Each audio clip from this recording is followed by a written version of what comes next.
If you haven't heard of it already, there's a group of software programs called the Adobe Creative Suite. And it's the #1 professional choice of designers worldwide. The Adobe Creative Suite subscription includes access to the following software. The 3 programs we'll be studying in this class will be Adobe Photoshop, Illustrator, and InDesign. You can download and access these programs by signing up for the Adobe Creative Cloud, which gives you access to these programs for a monthly fee. This fee can be heavily discounted if you're a student at a university or a teacher. So make sure to explore your options and see if you qualify for any discounts. Once I have access to these 3 programs, how do I know which one to use? Photoshop is the king of photos, and I use Photoshop whenever I need to do any photo editing, cropping, or retouching work. Photoshop has a wide array of filters for photos and images. I also like to use Photoshop and work with digital images that are sized in pixels, like Facebook ads and social media ads. All 3 Adobe Creative Suite programs use what's called the layering system. You can have hundreds of layers to make up an image. These layers give you minute control over how things are cropped and how images behave. Photoshop is called a raster program. It works with photos by editing them and manipulating the pixels. That means if I open up a small photo in Photoshop and I try to blow up the image to a large size, you tend to see it get blurry. That's because it stretches those little pixels larger, so the resolution deteriorates as it gets bigger.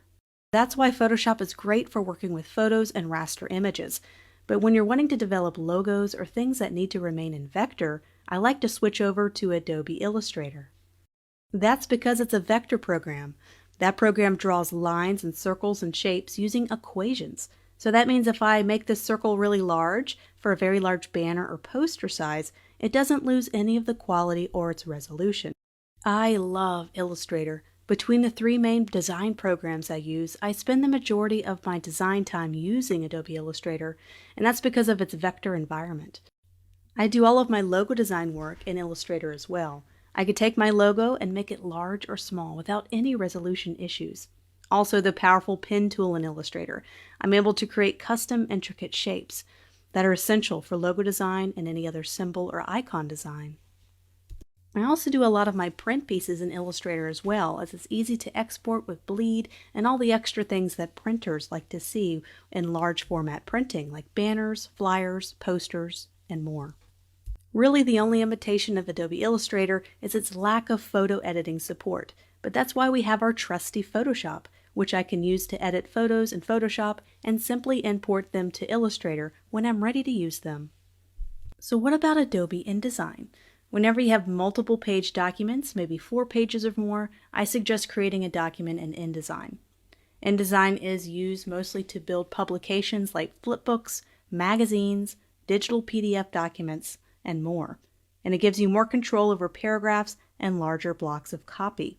It also has something called master pages, which can help you apply the same basic design to all pages, even hundreds of pages at a time, so it could be a huge time saver for a designer. There are projects where I use all 3 programs. For example, I may need to edit a magazine cover in Photoshop. Then I import that magazine cover into InDesign and build out the layout. I could even bring in a vector illustration I do in Illustrator into InDesign to bring it all together. It takes a little bit of time to master all 3 programs, but once you do, there's not one single graphic design job you cannot get done.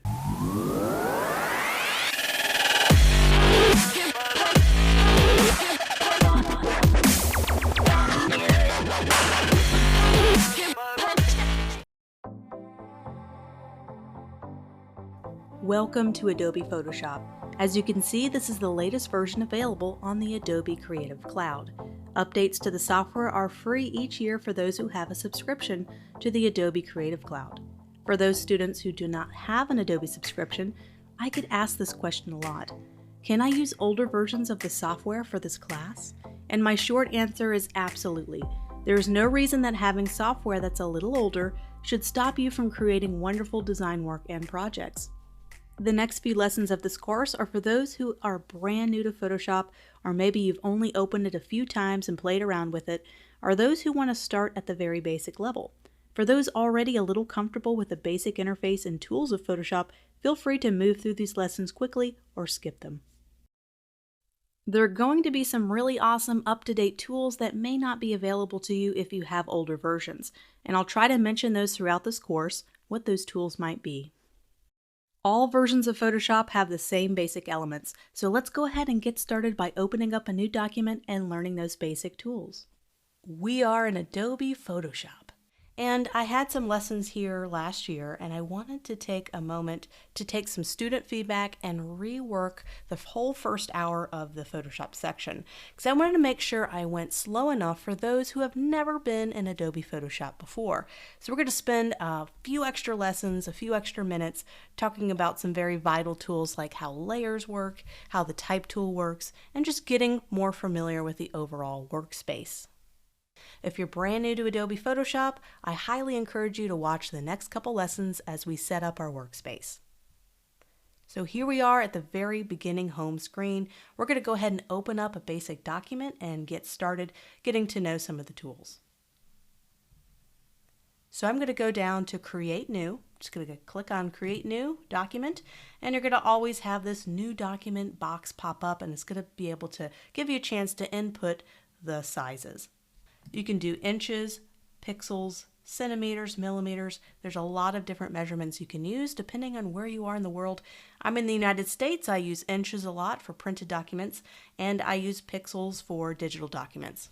So let's just say, for example, I'm just going to do a little social media post. That's a digital graphic. I want to do that in pixels, and I want to do 1080 in width and 1080 in height. So just putting in my basic dimensions. You can change your orientation to landscape or portrait size, but in this case it's the same size, so it's just going to be a square format. And you can input your resolution, which really matters a lot more when you do printed documents. You want to always kind of have a nice 300 resolution for anything that's going to end up being printed. Since this is a digital document, what matters the most is the pixel sizes and making sure they're the appropriate sizes depending on where you're going to post it. And everywhere you post, there's going to be different pixel requirements. There's also color mode, and we're going to stick with RGB, which is going to be great for digital, as we learned in the design theory lessons, and CMYK is great for print. So we're not going to really worry about bitmap or grayscale right now. We're just going to do RGB color. You can start off with a transparent background, so nothing on your canvas at all. I like to start off with a white background because sometimes I like to just go ahead and have a background set. It's really up to you. Default is white, so we're just going to keep it on white. Okay, we're not going to worry about any of the advanced options, so we're just going to go ahead and click Create. So now we have a document that is 1080 by 1080 pixels in size, so perfect for a quick little Instagram post. So the focus of this course is graphic design projects, and so when I'm teaching Photoshop, it's going to be a little bit different if you're going to take a tutorial learning Photoshop for photographers or learning Photoshop for web designers. This is going to have a heavy focus on graphic design tools and the type of work that you're going to do as a graphic designer. So there's so many tools to Adobe Photoshop, you're not going to be able to learn all of them in a month or all of them sometimes even a year. I'm still learning new tools, and I've been in Photoshop for over 20 years. They're constantly coming out with new updates. What we're going to focus on in this course is specifically graphic design tools and things I use very often in graphic design projects. There's been a lot of things that have changed over the last couple years, but Photoshop has really stayed, all the basics have really stayed the same. So as you're working through this, you may have some different options, or maybe it's configured a little bit differently, but overall the basic stuff, tools, and windows are in the same place. So what we're going to do is kind of get used to the overall format of Adobe Photoshop. On the left, you have your toolbar right down the side, just kind of your basic tools. There's the brush tools. This is how you get your type tool. You have your shape tools where you can build shapes. This is your basic building block tools to create things on your canvas. And up at the top, you'll notice even more options. And we're going to go over this, especially when we do photo editing. You're going to have a lot of your adjustments, changing the brightness, the saturation, the exposure, the vibrance of a photo will be done in some of these top options. There's also select options. There's filters that you can apply. A lot of the filters that you see in Photoshop is accessed in this top menu system. There's all sorts of other extra stuff as well, like 3D and plugins. And then over to the right, you have your panel system. This is where you're going to be able to kind of change a lot of the settings on the tools, change the color of a lot of objects. This is by default. This is a default workspace, and I'll show you kind of how to get yours to match mine, although you don't have to match mine completely. Once you get comfortable with customizing your right panels, you'll be able to get what you like to have out there, and you don't have to match my settings. So these are little panels that can be dragged out, and you can put these close to your document so you can be very close to certain options and settings with your panels. And these can drag right back and click right into here, and you can customize this any way you want. You can even create a new window. Let's say you want to have all your color options in one, which is by default. I have my swatches, gradients, and color all in one nice handy panel. Let's say I want to take patterns and I want to drag patterns down to here. You just kind of drag and click, and you'll be able to pop it right in there. And if you want to take it out, you just drag it out and press the X if you don't want that panel open anymore. So let's say I have color. This is a very important panel to have. Let's say I accidentally, when I'm customizing it, I click off and I go, oh no, I lost color. Where's my color? It's gone. I press the X close key and I can't open it again. What you could do is you can go up to Window at the very top. You'll be able to load all the panel options here. So let's go down to Color, click on Color, and there it is. It's back again. I can drag it back in place. If I ever open a panel that you don't see on the right side, simply go to Window and you'll be able to adjust and add any of the windows or panels that I'm talking about. So let's say I'm talking about brushes and for some reason it's not open. Just click on brushes and then you can have all these brush options that can be added. There's also this extra overflow extendable little toolbar here that you can expand. You click on these little double arrows. It's kind of an extra toolbar. So let's say I want to have something that's really important. You could just drag color in here and you can access color here and it can fly out of that panel. So it's kind of an overflow. If you run out of room over here on the main panels, you can have kind of this overflow option and you can just drag it right back. It's fully customizable. So let's talk about getting a default workspace. Some of you guys might have been playing around in Photoshop. You rearranged windows. You're kind of like, what's kind of a good basic default setting for me to get back to normal? And there's something called workspaces that you can load, which will load different kinds of panels according to what you're doing. If you go up to Window and you go down to Workspace, you'll see several different workspaces loaded. So if you're doing a 3D workspace, load that. If you're doing painting, digital painting, or if you're doing photo editing, and then graphic and web. I kind of like to stick to the default and customize it. So that's what we're going to do, is we're going to just make sure it's set on Essentials. And if it's already on Essentials, you can go all the way down here to Reset Essentials. It'll bring it back to the default space. So let me just click on Reset Essentials. It's going to bring all my panels back to the default Essentials workspace. And you can change that workspace at any time. You can even save your workspace. So I can go to Workspace down here, and let's say I have it perfect. I've spent 30 minutes customizing it and adding the panels that I like. I can always save it by going to New Workspace and doing My Workspace. And you can even save toolbar settings, and we'll get to that a little bit later. So now I can go up and load my workspace. But I'm going to go to back to Essentials just so we kind of have similar looking screens. Doesn't have to match exactly. So just going to Reset Essentials. So there's some really important stuff. We'll go over this one panel at a time. There's layers. Layers are going to be a big deal in Adobe Photoshop. It's what makes Photoshop Photoshop, is being able to arrange different layers so certain items are on top of others. If you ever need to change any preferences, you can go up to Photoshop up here at the top, go to Preferences, click on General, and it's going to load a lot of different default options. And I just want to take just a minute or two to show you what I have. You don't have to match mine. You're going to develop your own preferences for things as you get comfortable with the software. So you can change the color of the interface. You can make it white if that appeals a little bit more to you, or you can make it black, which can show up really good if you're working on really light documents. And then if you're working on really dark documents, sometimes having a white workspace works really well. I kind of like the in-between darker gray. That's the default, and I just feel comfortable with that. But whatever you would like, this is where you would kind of change those settings. Everything else I'm leaving as default, however I opened it up.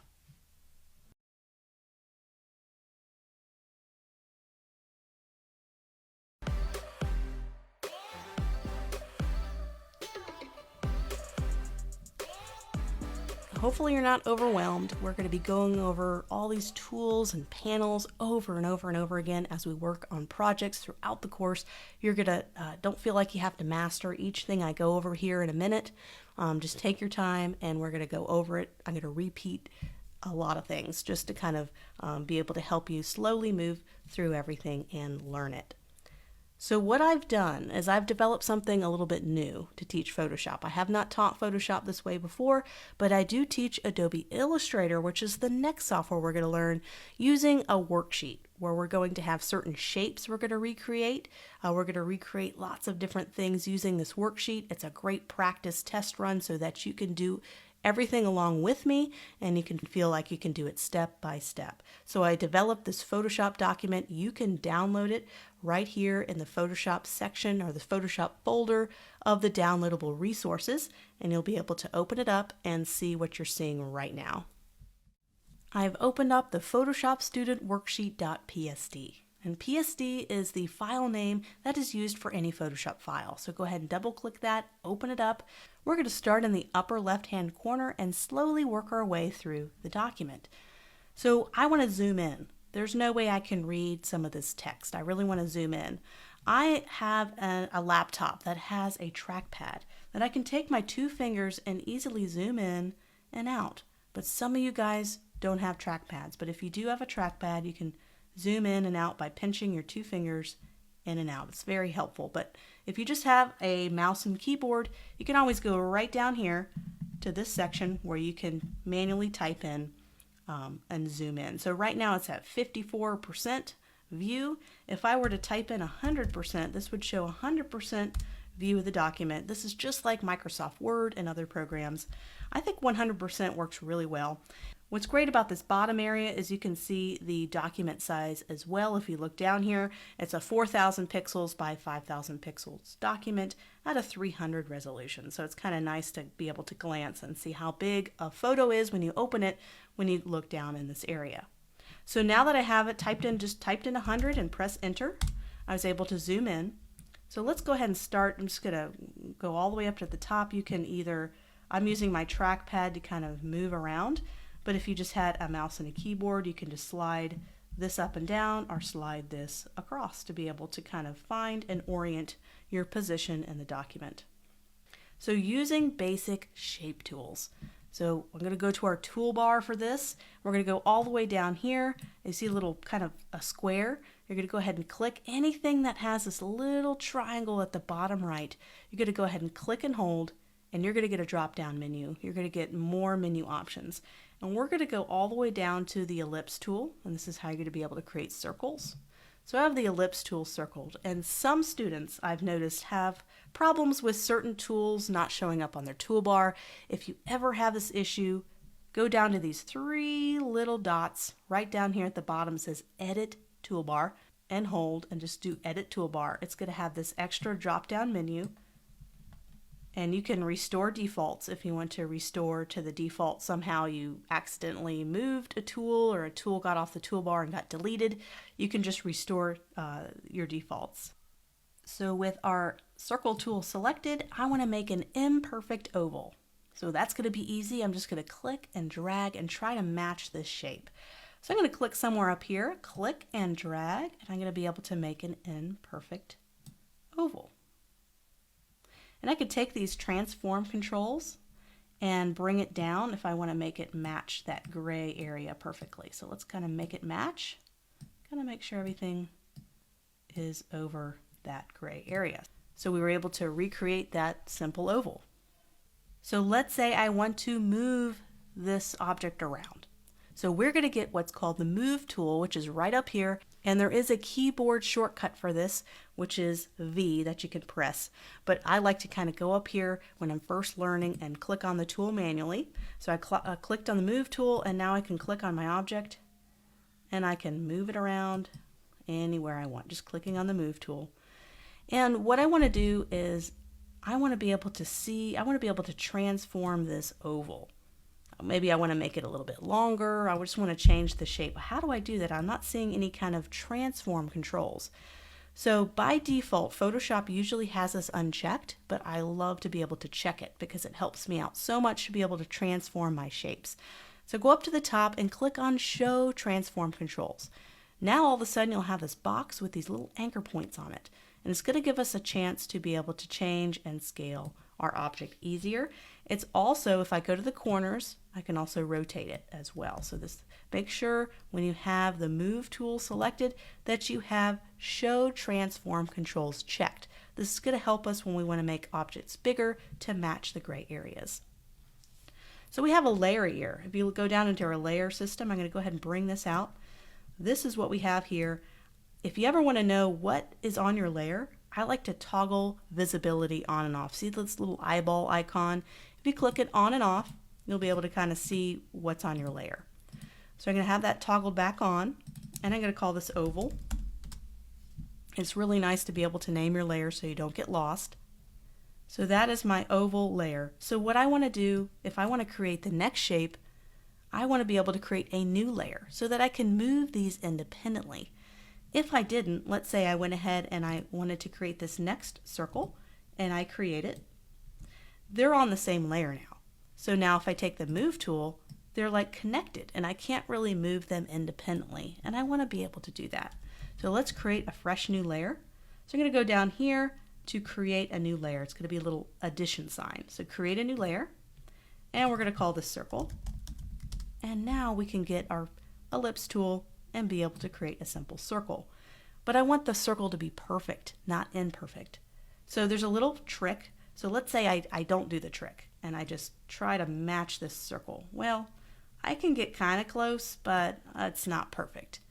So what I'm going to do is I'm going to hold down the Shift key, click and drag, and when I hold down Shift and drag, it's going to be able to scale it dimensionally. And we'll do this a lot in Adobe Illustrator as well. But we're going to be able to scale this dimensionally and click on it. So let's say I want to be able to match it perfectly. What I can do is I can make this a little bit opaque or transparent so I can see what's going on behind the shape. I'm going to go down, I'm still in my layers panel, I'm going to go to opacity, and I'm just going to reduce this a little bit so I can kind of see what's underneath. It's going to let everything underneath through because this is now transparent. So I'm going to take my Move tool, or I can press V on my keyboard, and I can move and match it. And if I need to scale it, I can use my transform controls right here and be able to match it perfectly. Now I can go back and I can increase my opacity to full black. So we have two independent layers. We have a circle layer, we have an oval layer. So I want to move my oval, I will highlight my oval, get my Move tool, I can move him independently. I can select my circle, I can move him independently. And this is how layers work. And getting really comfortable with layers is something we're going to do. We're going to be creating projects that have 20 or more layers. So we're really going to get to practice layers a lot. But I find that having as many different layers helps with the flexibility. If I had these two connected, and let's say I just had these two layers connected, I wouldn't be able to have as much freedom and overlapping and creating designs and creating artwork. So when in doubt, create a new layer. It always helps to have everything on different layers to be able to move things around with more freedom.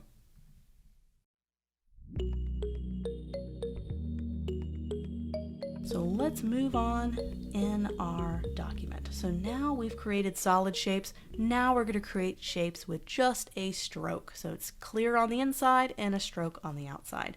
So we're going to just take our ellipse tool, and what we're going to do is we're going to remember to create a new layer, and we're going to type this stroke circle. And we're going to say solid because this is going to be a solid stroke. And I want this to be a perfect circle, so I'm going to hold down the Shift key, click and drag, and I'm going to be able to get a perfectly dimensional circle. I want to reduce the opacity so I can kind of make sure I match this stroke.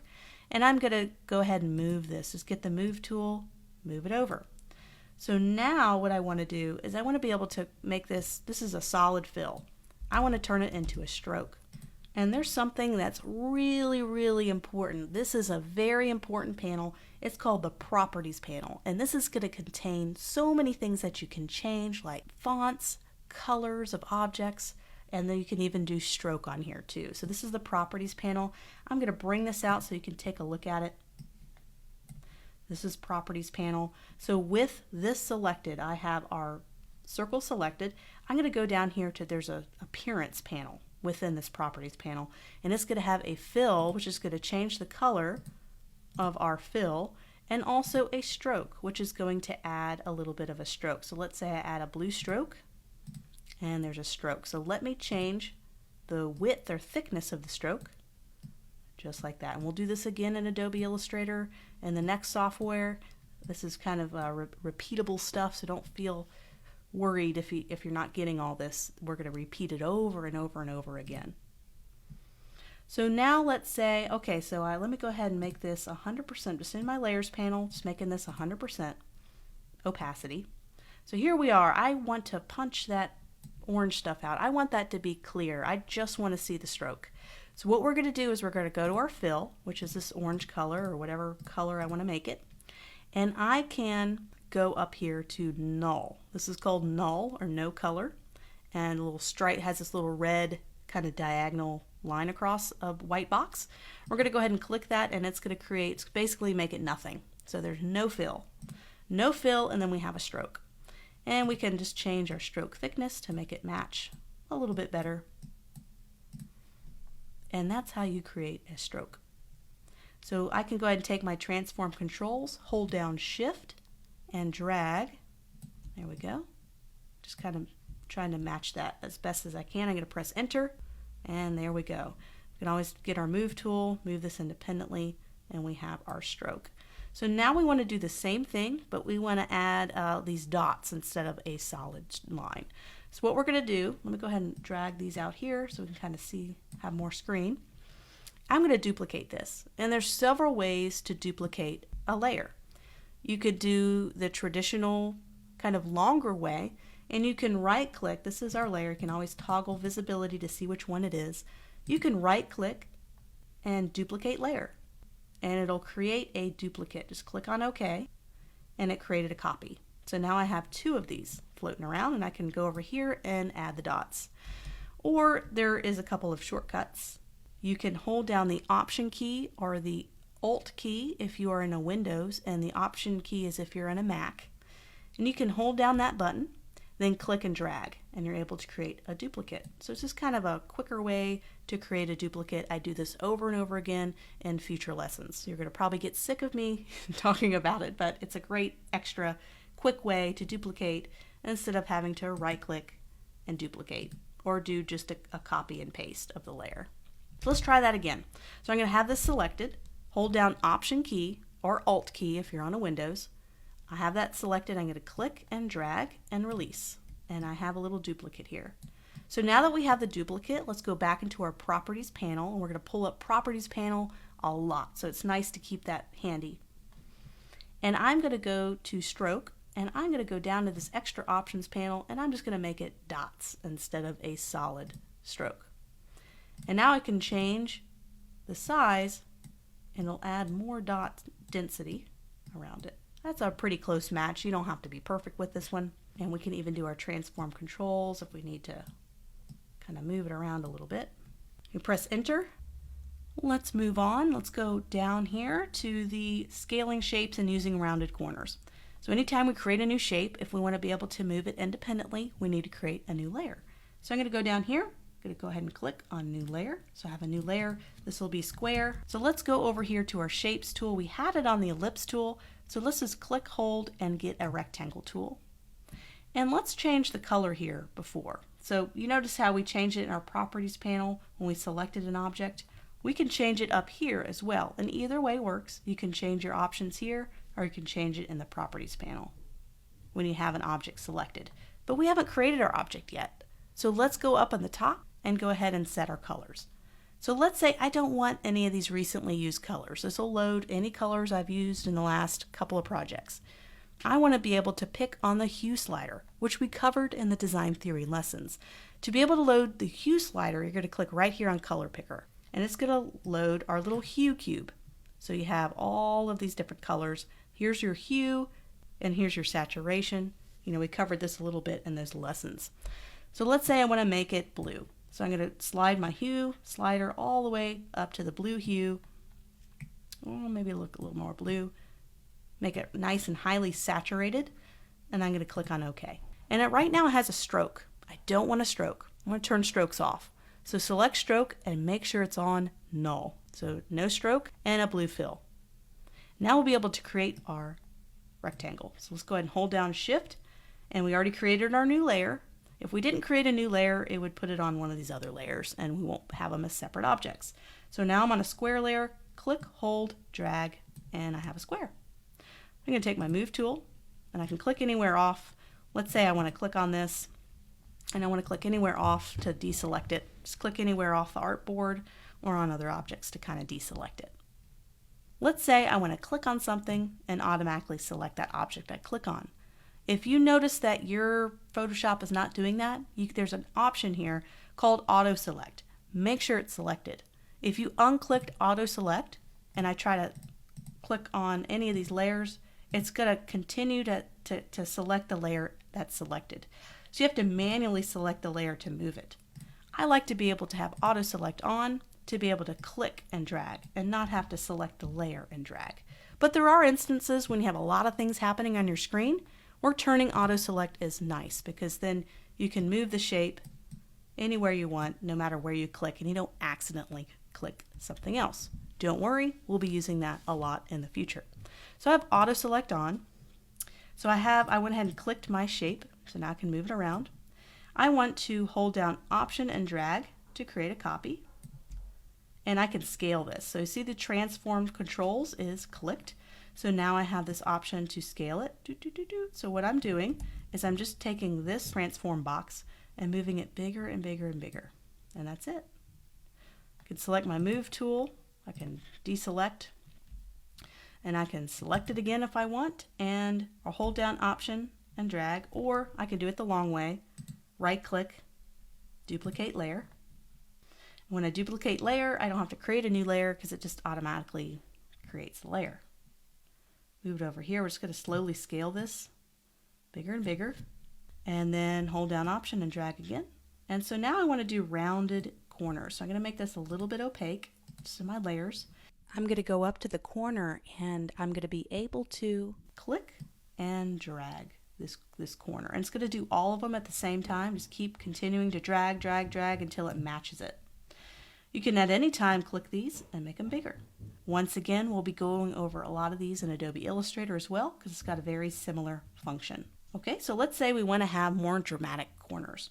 I'm going to go ahead and hold down Option and drag or Alt if you're on a Windows. And let's say I want to match and make this a circle. So let's make this a little transparent so we can see. And we can click and drag. We can even make it such rounded corners that it even turns into a circle. Look at that. I just wanted to kind of show you the option of rounded corners. So we're slowly working our way through this worksheet. We're going to be talking about layers. We've already done a lot of layer work, but this will be a good test for you just to make sure you know how to properly move and drag layers.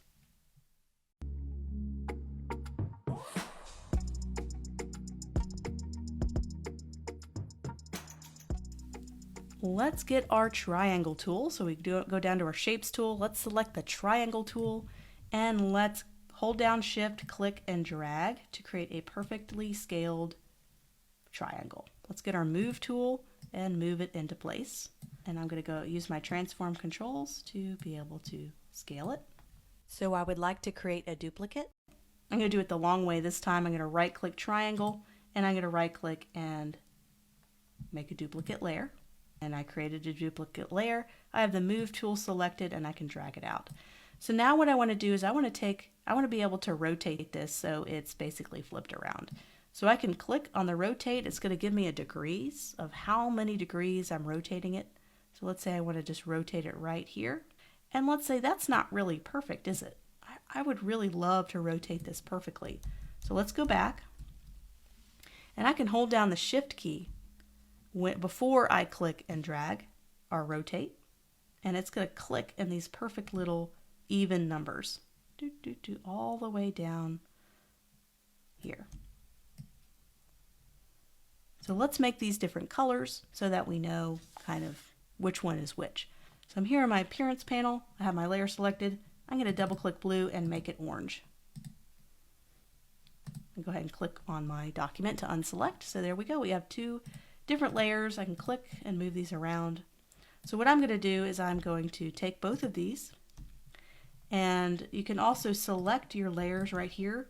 A trick to select more than one layer is you can click on a layer, hold down the Shift key, and highlight two layers.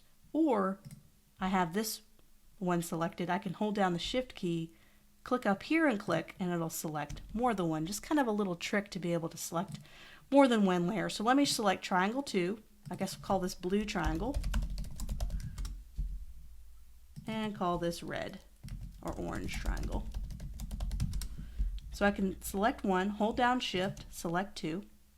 I can duplicate these. So I can right click and duplicate layers. It's kind of a long way to do it. That's okay.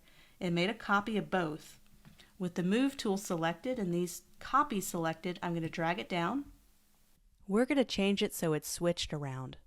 So the blue triangle is above the orange triangle. It's on top of the layering system. So right now the orange is on top of the blue. So all I'm going to do is I'm going to highlight my blue triangle layer, and I'm just going to click and drag, and it's going to pop on top.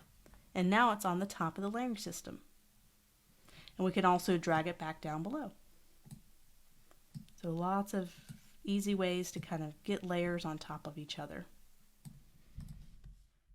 We are back in Adobe Photoshop, and we're going to talk about the text tool. So there's a couple different ways to create text. You can create single line text, like for headlines, or you can create text blocks. We're going to do both of those with this exercise. So let's do the very basics. Let's select our type tool. Right down here, it's going to look like a little T. So we have that selected in our toolbar, and we're just going to click once and go ahead and type in lowercase. So lowercase. And we're going to make it a little bit bigger. We're just taking our transform controls in the corner and just making it a little bit bigger. It looks like I have italics on, so that's no big deal. I can go over here to my properties panel. I'm going to go ahead and drag that out. And I'm using Open Sans, which you can find on Google Fonts. So if you Google Fonts, it'll pull up a website where you can download Open Sans. It's a free font that you can use. Or you can use Helvetica, you can use Arial, all these different typefaces. It doesn't really matter. But that's what I'm using here if you wanted to match it perfectly, but don't feel the pressure if you don't feel like going and finding Open Sans on Google Fonts. But I wanted to use a typeface that anybody could download and use without having to purchase any kind of typeface. But I love Open Sans. It's a nice flexible typeface. So let's go ahead and character panel, we can go ahead and change it. Instead of italic, we can do light. So now it's going to match it a little bit better. You can also manually change the size of the typography here. So if we wanted to make it bigger, we can type in 30. This is going to be points, the point system. And we can drag it to make it match. So it looks like it's 30 points in size. So pretty simple enough, just in the character panel, just changing some basic characteristics, just like you would in a Word program as well. So now I'm going to make a copy. At this time I'm going to use my little shortcut, and I'm going to hold down Option or Alt and click and drag. So now I can sit here, and if I want to do all caps, I can hold down the Shift key as I type and create all caps. But that's kind of cumbersome. I want to be able to change it to all caps without having to sit there and retype it out again. And so let's say I want to go back in my history. Let's say I did a step and I really want to go back to how I had it before. I want to go back to the lowercase. I can go back to my history panel which it looks like I don't see it. I think that's history right there. It's right here in my little drop down menu, but let's say I want to drag it out and see what it looks like. So here is our little history panel. I can go back steps in time. So let's say this is all the exercises or all the activities that we've done. It keeps track of everything we've done, and we can go back in our history panel to go back to a previous state. So I moved it and I set the character style. I did all these things. Let's go back to where we were. So we can click on each one of these and go back to where we were. There we are. So if you ever want to go back in time, you can always go to your history panel and it remembers all the different things and activities that you did. So I'm going to drag that back into my panel for later. Let's zoom in, and here is how we can make it all uppercase very quickly. We're right down here into the type options, and we're going to go ahead and get the double uppercase all cap icon. We're going to go ahead and click on all caps, and it's going to make it all caps for us. And let's type in all caps. And you can switch this off at any time.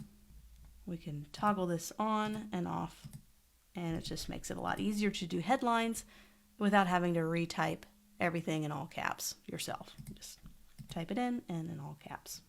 Let's do some different other things happening here. So let's duplicate this and let's make this bold. We're going to type in bold, and I'm going to change the font weight, which is really easy because it's right here in our character panel.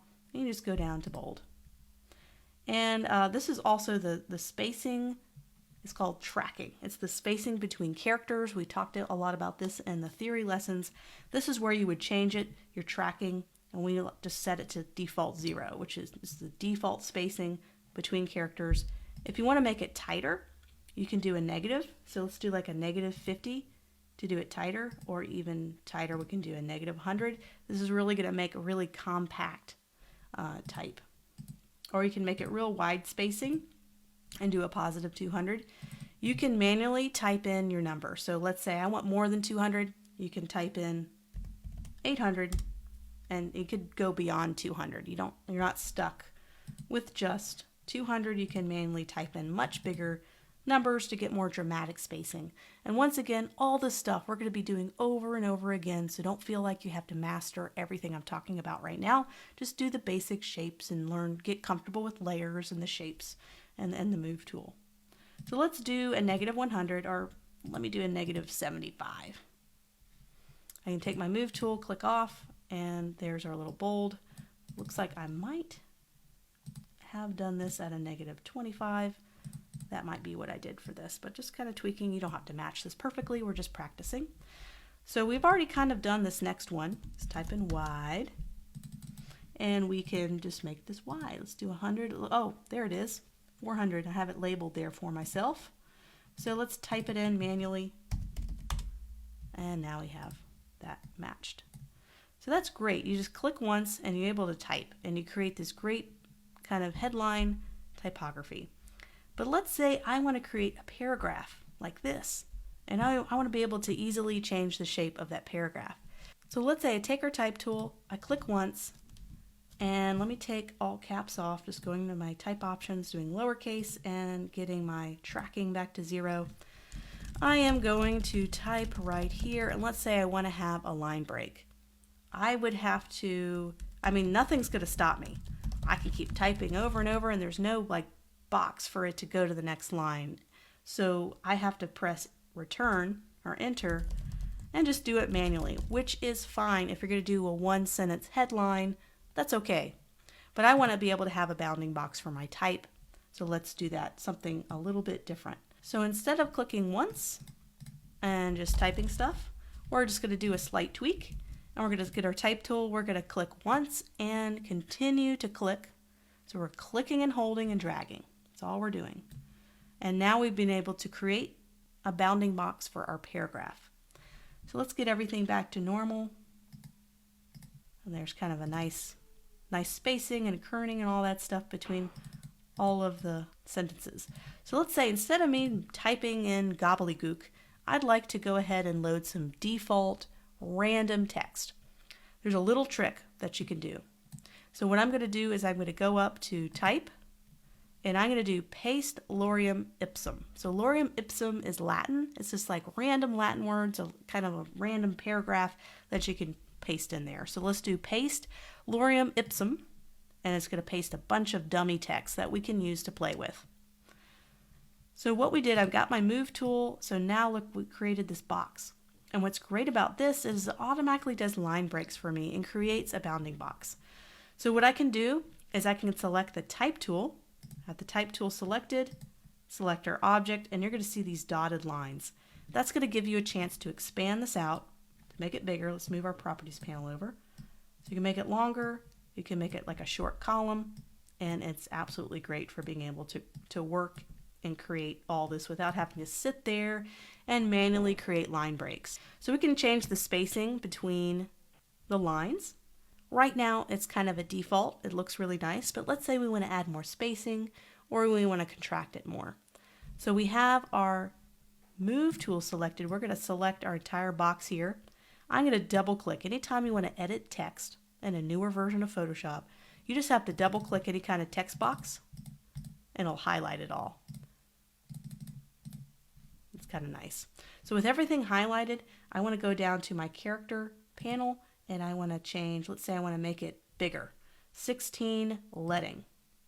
So I have really wide spaces between, or you can make it really tight.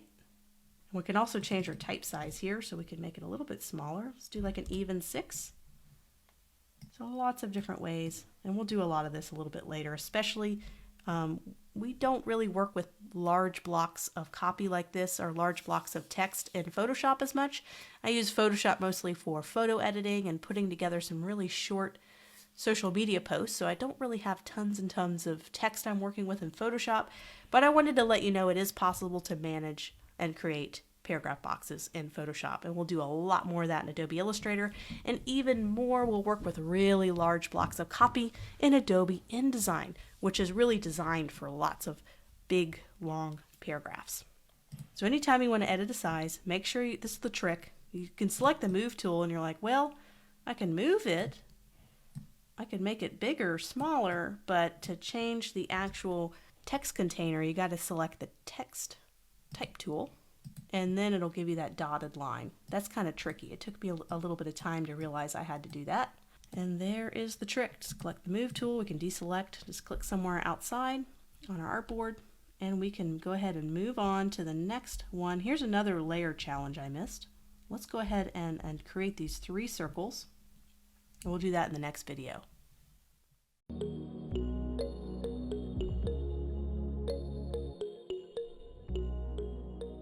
Here's another quick layer challenge because you can never practice layers enough. Let's do this one real quick. And it's getting the ellipse tool. And let's go put our properties panel over here, and let's get our layers panel out here. You don't have to drag this out every time. I just like to have it close by. So let's create a new layer. Let's call this circle 1. Hold down shift and drag to get a nice perfect circle. And we can duplicate this layer. Duplicate layer, I have a copy, and I can drag this over. But sometimes when I just use my mouse and I drag it over, it's not like perfectly lining up. I get these little pink smart guides that are going to help me snap things in position. But if you were to make a duplicate, hold down the shift key and drag, and it'll kind of put it in this line for you. So you don't have to sit there and try to perfectly guess it. Let's try that one more time. I'm going to make a duplicate, right click, duplicate layer. I'm going to take that duplicate, I'm going to hold down shift and drag, and it's going to just keep it right in the same line. Let's make these different colors. I can select my object. I have the move tool. I'm just selecting my object, clicking on it. Go over to appearance. I can change this to red. Click over here. I can change this to yellow. So the goal of the exercise is to create 3 circles and move them in the layering system to create this arrangement with the center circle on top of the other 2. So this is how I have it selected. See, the center is on the top. So what I want to do is I want to find this orange one. So this is the orange one. I can label these to make it easier on myself, but it's this one right here. I have it selected. I'm just going to move this on top. So that seems really simple, but what's great about this is I can have these overlap in any way imaginable. And once I label them, it makes it a lot easier. So if I had this as orange and yellow, I can go ahead. And this seems really basic, but when you have 50 layers, it is so good to be able to really understand that layering system. So the next thing we're going to talk about is photos. How do we add photos in Photoshop? We're going to talk about editing photos in future videos, but right now it's just about adding and bringing in photos into Photoshop. I get a lot of student questions about how do you bring photos in, and there's lots of different ways to bring in photos. So one of my favorite ways to bring in photos is using the frame tool. So what the frame tool does is it creates, let's go ahead and find it over here on our toolbar. This is the frame tool. And what it does is it helps to bring in photos in a predetermined shape. So let's say I know I want to have a photo this rectangular size. Here's what I'm going to do. I'm going to get the frame tool. I'm going to click and drag and go ahead and try to form a rectangle. So you'll see this little cross lines. That means that's a frame, and that you can drag in photos from your computer right into the frame. It'll automatically populate in that shape and crop it right there on that shape. So let's take a photo that I've downloaded online, and I can click and drag this just right over it. Just going to click it right in. It's going to automatically populate and frame it. And I could take the move tool. I can move this around, move my frame around. Let's say I want to zoom in on her but keep the same frame. I can double click on the image. So I'm going to try that again. It's going to select it, double click on the image, and then I can take these transform controls and I can make her a little bit bigger, and it still keeps the frame size, which is really nice. I can press on enter, and there she is cropped in there. We're going to create that again. So we are going to create a frame. Got our frame tool. Let's match this rectangle right here perfectly. Let's go ahead and bring an image in. It could be any image. And here's the challenge. Extend the frame to cover this space and frame the photo properly in the extended space. So as we studied before, we can double click the photo and be able to crop the photo within this frame, but I want to be able to extend that frame outward. So I'm going to kind of zoom in so you can kind of see what I'm selecting here. So I'm going to click the frame. You'll see like a little blue outline. I'm going to click it again. I'm going to be able to bring it out and extend it outwards. Press enter. So you'll notice I extended the frame. See how I extended it out? But the photo is cropped right there. So what I need to do is double click the photo and extend that out. Just like that. So that's one way to bring in photos. There's many different ways. We can also do it with a circle. If I go up to my frame tool right here, you'll notice an extra circle option has loaded up here at the top. So we could click on circle, and then we can create a circle frame and drag it into a circle space.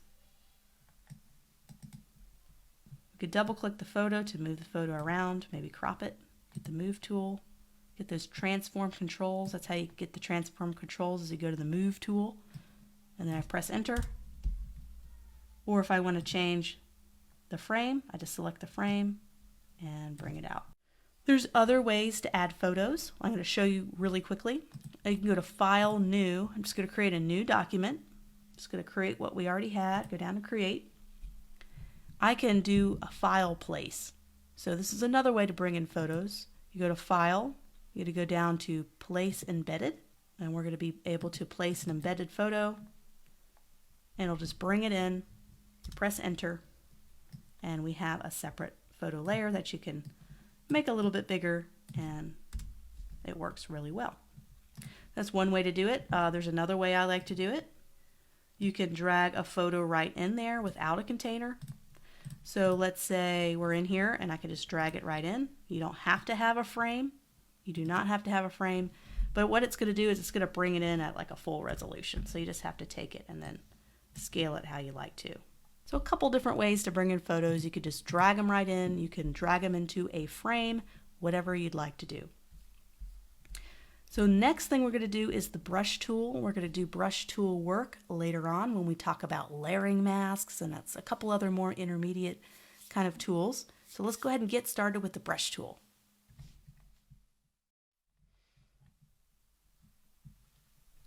So here we are, the brush tool. So the brush tool is found on your toolbar. Right down here, it's this little icon. Right here, we're just going to select the regular brush tool. And we are going to use this is going to be very, very simple, the soft round brush. So when you go up here to the top left, you'll see an ability to make your brush size bigger. So we're going to go down to our general brushes, and we want to load the soft round brush. This kind of has a feathering effect to it, and I use this probably way more than any other default brush. So let's select the soft round brush, and let's go ahead and make it 100 point size. I have it labeled here so you can know what to make it. So 100 point, this is where you change the size of your brush. I'm going to go ahead and press enter. And now I'm going to take my brush tool, and you'll notice I have this kind of symbol. It's not letting me create anything. It says could not use the brush tool because no layers are selected. I got to create my layer. So I'm just going to go down here. I always got to make sure to create my layer, and this will be the soft round brush. So now I have a layer to draw on. So let's change it. We can change it to like a gray or a, let's do blue so we can kind of paint over it and see how we do here. So we have a blue color. We're going to click and drag. So you'll notice I'm trying to do my best to match it, but it's not perfect. So we could try our little hold down shift trick. So I'm going to hold down my shift key, then click and drag, and I can make it a perfect, no matter what I move here, I can make it a perfect line. So I'm going to hold down shift and drag, and I could go back over it a second time. You'll notice how it makes it a little bit thicker. It's almost like painting it on over and over and over. See that? So let's do a hard round brush. So I'm going to go up here to the top. I'm going to select hard round right below it, and I'm going to do the same thing. I'm going to hold down shift, click, and drag. And so look at that. Nice, perfect size. If I were to not hold down shift, I'm not really that good with my mouse. So, so definitely holding down shift really helps it make nice and smooth. So let's reduce the brush size. Let's reduce it to 30 points. You can type it in manually or you can slide it. Sometimes I just like to double click and type it in manually. Now I can do my best to match it up. I can zoom in, click, shift, hold, and there's the hard round brush. Very, very basic brush kind of tools. There's all sorts of things we're going to do with it later when we do layering masks and we paint on layering masks. We'll do that later. So here's another little challenge with opacity. We've already kind of talked about opacity a little bit, but we're going to do it right here. We're going to go to our layers panel. We're going to make sure we're on 100% opacity, 100% strength, and we are going to, I believe that's 100 points. And it doesn't have to match perfectly. We're just practicing opacity. Let's go ahead and click, shift, and go down. Let's make that a different color. So I'm going to go down here to my color, my fill right down here. Let's make it orange so we can see what we're doing. Click, hold down shift, and drag. That's 100%. So let's do a 75% opacity. And I have my brush tool selected. So instead of just creating another line, you notice all this is connected. So if I make this 75%, it's going to change both of them. I want to have individual control over everything I do. So here's what I'm going to do instead.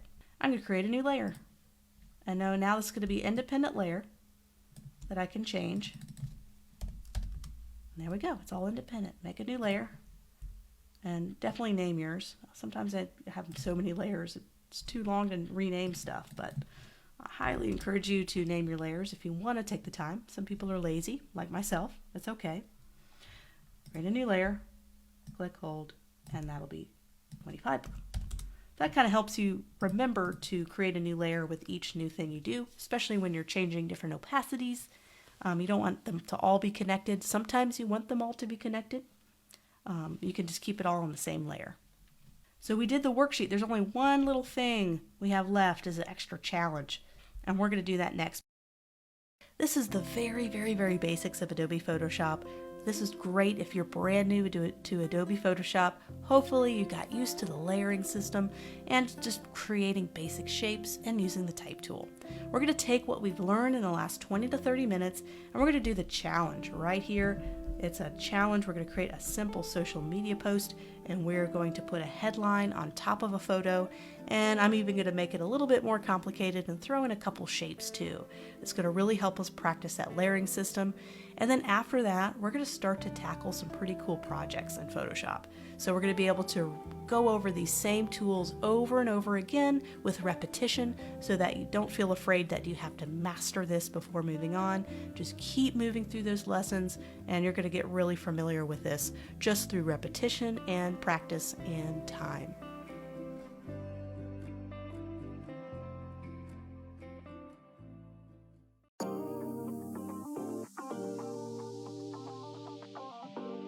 We are going to tackle the challenge. So we're going to take what we've learned and we're going to create a very simple Instagram post. The only requirement is to have a photo and have text on top of the photo. So let's create a new document, File, New. It's going to remember what we created last time, which was already an Instagram post size, 1080 by 1080 pixels. You could do whatever size you want. You don't have to copy me perfectly. Go ahead and just keep everything default and just click on Create. So here's our document. There's a lot of ways we can bring in our photo. And so I went to pexels.com, which I find a lot of my photos on, and I just typed in shoe.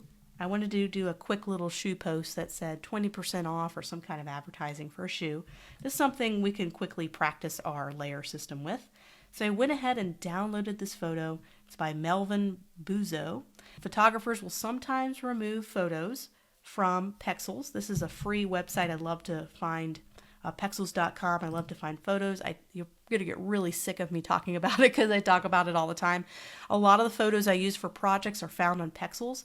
If a photographer removes a photo, try to find a different type of photo. It happens all the time. I use a photo for a project and then the photographer removes it and then students don't have access to it. That's okay. You can use an alternative one. Just type in shoe. If for some reason that one's no longer available, right now it should be, you can type in and do this exercise over and over again with different photos. So I downloaded that photo. I can drag it in. So I have my downloads. I can just drag it right in and it's going to automatically populate it. You could have created a frame if you wanted it to frame perfectly in the square. You could create a frame that goes over the whole document, and that is a circle. We want to create a square, so I just went up there and selected square, and I can do the same thing and drag it in.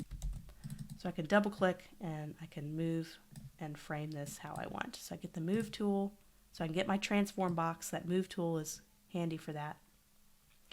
But I mean, it really depends if you like working with frames or not. They have their benefits and they have their negatives. For this case, I think I'm just going to drag it in and not use a frame. Drag it in and not use a frame because it's a pretty easy. I like to use frames when I'm working with multiple photos, but when I have like one big background photo, sometimes just dragging it in works really well too. So we have our background layer. Let's just say shoe photo on our layer. We have this background layer, which is by default. You can unlock this. So you see how it has this little lock icon. You can lock layers so that you don't accidentally move it. The background layer is almost always locked, but you can unlock it by just selecting the lock icon, and now it's its own little white layer. But I'm going to keep it locked. I just wanted to kind of show you locking. You can also lock the shoe photo. So let's say I have this cropped perfectly. I don't want to change it how I have it. I don't want to accidentally select it and move it. You can go up to this lock icon. I'm going to go ahead and zoom in. You can see the little lock icon, lock it. So if you ever have a hard time selecting a layer, make sure it's not locked. And now I can click and I can't drag it around. It kind of locks it in place. So let's create a text layer. So for text layers, what's great about it, or type layers, I can click on the type tool and click. What's great about it is it creates a layer for you. It's not like an object where you have to create a new layer and then load the object. It automatically turns it into its own layer. So we could say 20% off. And we get our move tool, we get our transform control so we can make it bigger. And press enter when we're happy with it. We can go over to our properties panel and we can change the color.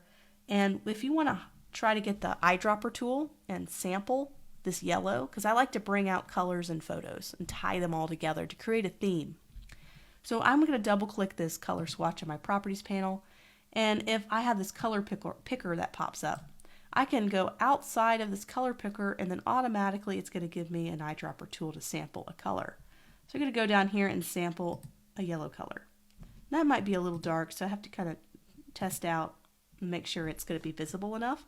We can also sample this red, because there's a lot of red also in here, because that's just not going to be high contrast enough. I'm not going to be able to see that very well. So maybe just trying some different colors to sample out, see what could work. Maybe the red. So we can change the typeface to anything we want. Right now I just have it on Open Sans. I guess we can keep it with Open Sans. We can make it extra bold, make it nice and big and bold. And we need to have some details. So let's go ahead and create a duplicate of this text. I'm going to just go right click, duplicate layer. And I have the move tool selected. I'm just going to drag it down. And we type in shoes. So now we have kind of these kind of two text boxes that are independent of each other that we can use. So let's have some contrast between these two. So let's take shoes, let's make it regular, and let's bring out one of these other colors. Let's bring out black. Click OK, take our move tool, and click off. So now we have these independent layers. So now we can click and drag. Here's another great way to select multiple layers. So I can click and drag, and as long as there's no other background layers in the way, I can click and drag and I can select both of these too and just drag them down. You can just find an opportunity to place that here. So that is okay, but it really doesn't pop. We need to get maybe like a shape or something to really get something to pop off that white. So I have the ellipse tool selected, and I'm just going to create an ellipse tool. Let's make sure we have a new layer. Click and hold, and we have our ellipse tool. Let's drag this where the type is on top of the circle. So we're going to drag this ellipse tool below the type. So I just click and hold and drag it right below. So now I can kind of change the colors on here to make sure they pop. So I'm just going to color. I'm just making them white. So we can make this ellipse tool a little bit smaller. Put it right here in this open area. And maybe we can center align those two objects. And it could be that black shows up better. And it could be, you know, just have to find the right combination. Make sure it's high contrast enough to be readable. So I would make this yellow, that's just not popping. But if I were to change the typography to maybe this black that's in the picture, it's going to have just enough contrast to be shown a little bit better. So that's nothing too amazing or too brilliant, just kind of practicing layer systems. So we have our type on the very top, we have our photo locked and on the bottom, and we have this ellipse tool that we can freely move around, and we can freely move each one of these text boxes around as well to make a headline.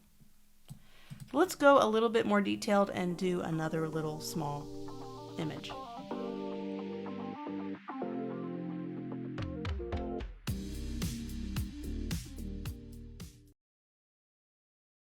We're going to take the basic skills we've just learned to recreate this social media post.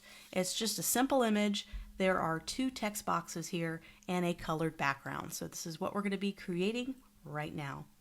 So I'm going to open up a new document. Just go to File, New, and just do the same old 1080 by 1080 pixels we've been doing in prior projects. So here we have our canvas. And since we have, if I go back here to the completed version, we have this photo in a frame in a particular size. And we have this nice, generous margin around it, which really gives it some nice breathing room. It's just a specific kind of design layout and style that looks really nice and clean. So because this has a particular size, and I would like to use frames instead of just dragging my photo in at a high resolution and sizing it up, I'm going to bring in the photo using frames this time. So let's do that. Let's get our frame tool, and let's do about kind of the same size you saw before. I want to have kind of equal, generous margins around. And I want to leave a little extra space to kind of show a little bit of that background color throughout. Of course, I can take the Move tool and position this any way I like. When I'm happy, I can drag my photo right in. Just drag it, and you do not have to use this photo. This is the photo I use from pexels.com by Marcelo Chagas. And you can find that photo. You can use another photo. Doesn't really matter. You don't have to use the same one. I actually like it when you use different photos than what I have. But if you want to follow along, now that I have it in the frame, I'm going to click twice, and I'm able to kind of crop it a little bit better. I have the Move tool selected, so I have my transform controls that I can kind of get the right cropping for her. And I'd like to show off a little bit of that dress too, because I think I want to bring in a little bit of the green in the dress. So just trying to find the right position. I'm going to press enter when I'm happy and click off. So I want to create a colored background. So by default, I have this locked background layer, and I can unlock it and just use that, or I can create a new layer and use the rectangle tool and just create kind of a background color. So whatever you want to use, you can have a background, you can toggle it off, delete it, or even just use that background and change the color of the background. Or you could do what I did and just bring in a rectangle tool to be your background layer. It doesn't really matter, however you want to do it.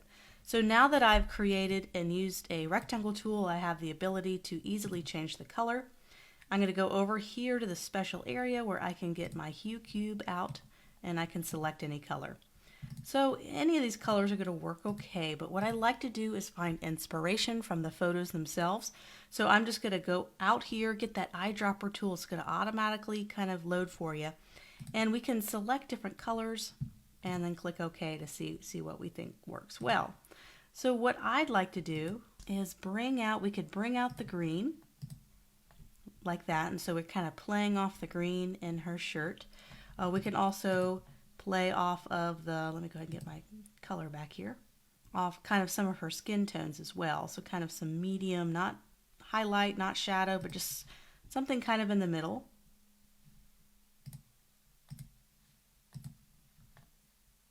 And it just feels like the photo and the background are kind of more together as one unit, because you have a lot of the skin color and you're kind of bringing that out in the background. You could do the green as well, whatever makes you feel better. And let's bring in some typography. So let's just do this really generic, simple, short headline. So let's go ahead and make sure we don't have anything selected. Let's get our type tool. Let's click just down here. Just click once. We're not going to be making a paragraph box, just a simple headline. So let's do live life to the, and let's put fullest on its own layer so we can make that a little bit bigger and have some contrast between our lines of type. So live life to the, and let's just make a duplicate of this. Hold down Option or Alt and drag. Live life to the fullest. Let's type in fullest. And let's make this one a little bit bigger.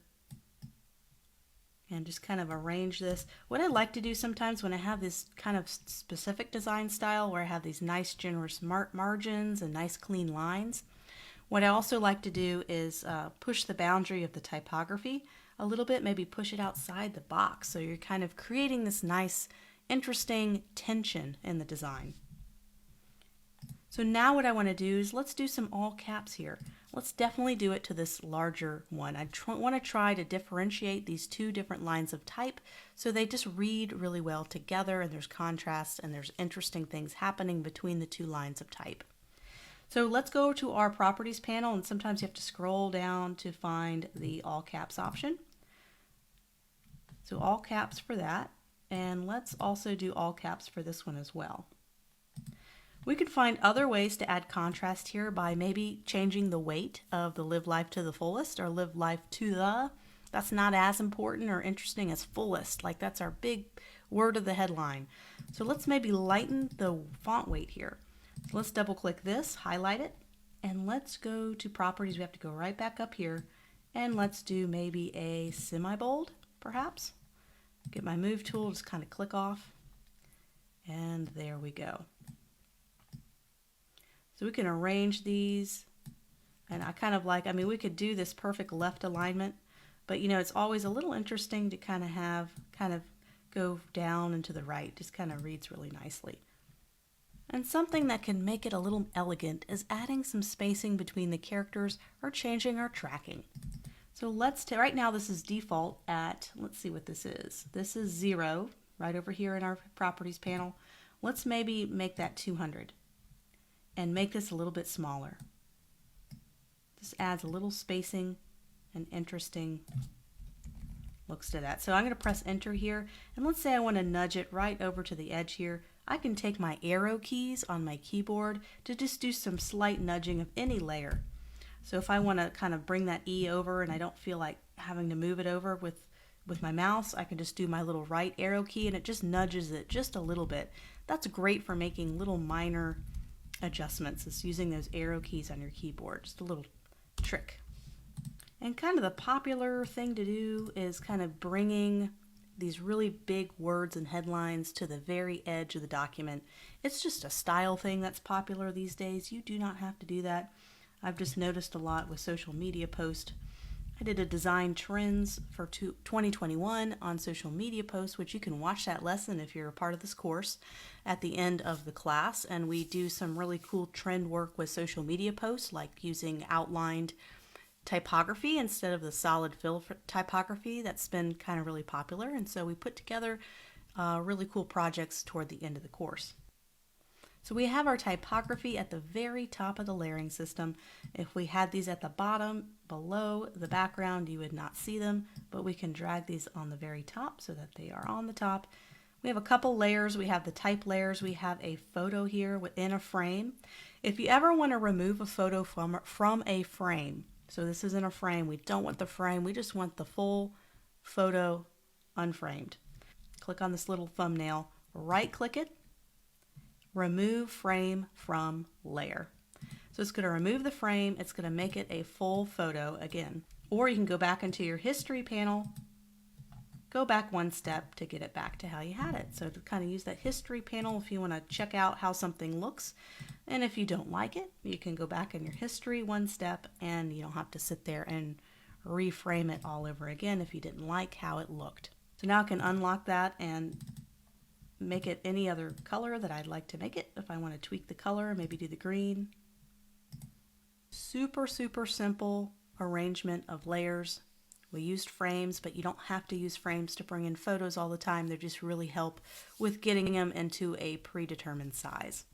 So there we go. I really hope these lessons that I redid, I reworked, I refilmed, I wanted to slow everything down a little bit because I feel like with my prior lessons, I went a little fast and I heard your feedback and I wanted to redo these lessons to make sure we just slowed down and really understood the basic interface so that you can feel confident moving on to some more intermediate tasks. We're going to be doing some photo editing, or we're going to be working with some really popular tools like the liquify tool and going to be removing objects, cutting out people so we can really work with that layering system and put people and text and really wrap them all together to create some really cool stuff. So I can't wait to see you in the next section.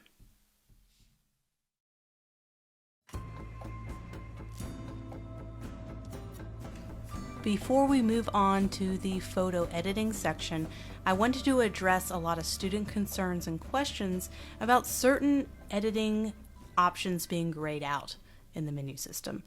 So there are a couple of ways to bring in photos as we just talked about, and I want to talk about smart objects. So smart objects are special layers that retain the original photo's characteristics. And what's great about this is it can scale higher resolutions up and down without blurring, as it remembers the original resolutions and pixels. So there's several ways you might open up photos as we discussed. If we were to take a photo and bring it right into Photoshop and open it, you'll get a photo here.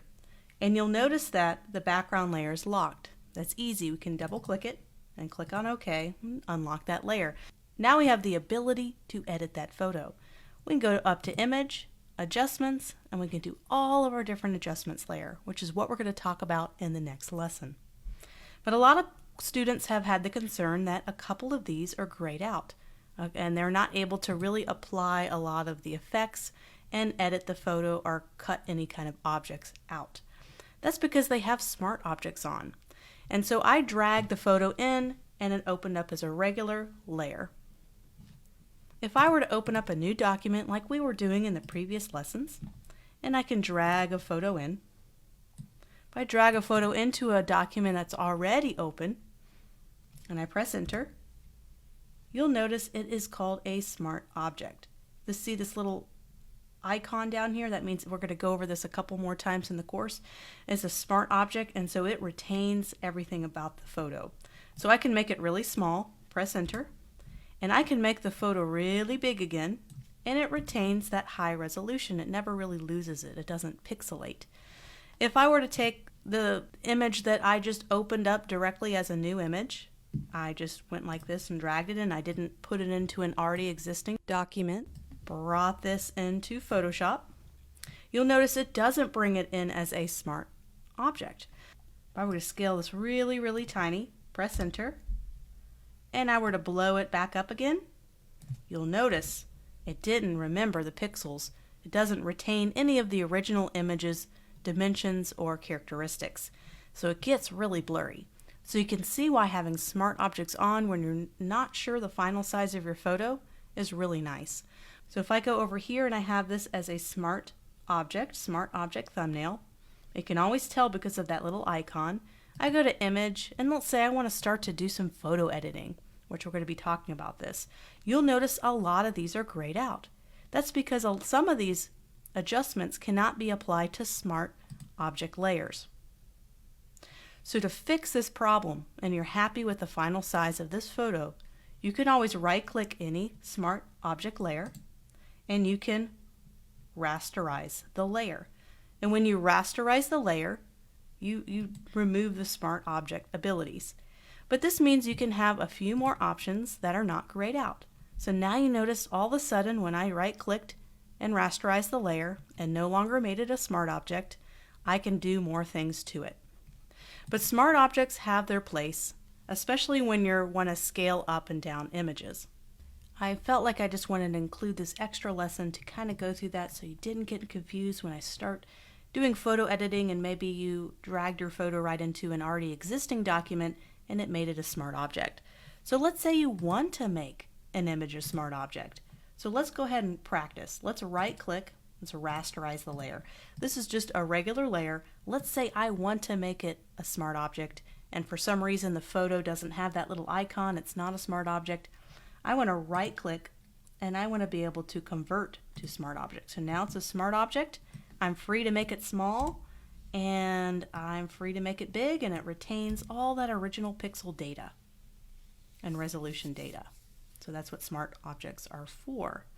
There's other things you can't do with smart objects, so anything that directly edits a pixel. So there are dodge and burn tools here. There's a couple other tools. There's painting, there's cloning. If you ever wanted to clone a smart object, if I went over to my clone tool, and don't worry, we're going to be going over this, you'll notice I have this little no sign, this little cannot do it, cannot perform operation sign. So I click, it says could not use the clone stamp because the area to clone has not been defined. So that is because it's a smart object and you can't like edit the little individual pixels directly with smart objects. And that's no problem because I can right click, rasterize. Now I have the ability to use the clone tool and I can take my sample and start to clone. And so if you ever run into any problems, it might be because you have smart layers on, and you can always right click and rasterize that layer, or you can convert it to a smart object if you want to be making resizing lots of photos and you don't want to get it to be pixelated. So right click, rasterize, and you can do a few of these things like the clone tool and a couple of the adjustment tools. But I prefer leaving an image in smart objects as long as you can because it's nice to be able to scale it without that pixelation. So hopefully that's not confusing. If it's confusing, don't worry. I can just ask me the question and hopefully I can clear up anything for you. We're going to be going over that again and again, like a lot of things here. So don't panic, don't stress out. This is a lot to take in. So I'll see you in the next lesson. We're going to start to do some photo editing.